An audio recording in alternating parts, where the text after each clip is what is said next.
আসসালামু আলাইকুম। Hi everyone, welcome to my channel. Friends, ছোট থেকে এই ডাব সাবানের অ্যাড দেখে আসছি, তাই না? আর আমরা অনেকেই এই সাবান কিন্তু মুখে ব্যবহার করি, কিন্তু এই সাবান ব্যবহার করাটা আসলেই কি ঠিক? স্কিনের জন্য কি ভালো না খারাপ? চলো দেখে আসি। আজকে আমি সেটাই কথা বলবো তোমাদের সাথে। তার আগে আমার চ্যানেলে যারা নতুন তারা অবশ্যই চ্যানেলটি সাবস্ক্রাইব করবে, আর যারা করেছো thank you so much. Dove সাবানের অনেকগুলো আইটেম রয়েছে, তার মধ্যে ডাভ বিউটি ক্রিম বার এই সাবানটি আমরা বেশি ব্যবহার করে থাকি। সো এটা আমি রিভিউ করব, আর সব থেকে ডাবের যেটা ভালো সাবান সেটা আমি রিভিউ করব তোমাদের সাথে। ডাভ বিউটি ক্রিম বার এটি অ্যালকোহল ফ্রি। এর মেন তিনটি ইনগ্রিডিয়েন্টস হলো লরিক অ্যাসিড, যেটা অ্যাকনির সাথে ফাইট করবে, জিঙ্ক অক্সাইড এবং গ্লিসারিন।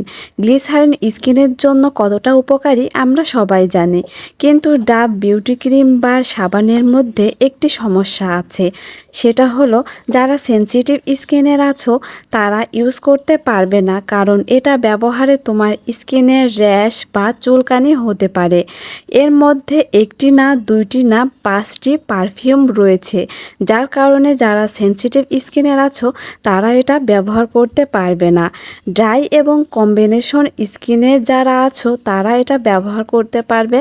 এটা ব্যবহারে স্কিনটা ময়শ্চারাইজ করবে এবং স্কিনটা ডিপলি ক্লিন করবে। এবার বলবো ডাভ সেনসিটিভ স্কিন বিউটি বার। এই সাবানটি তৈরি করাই হয়েছে সেনসিটিভ স্কিনের জন্য।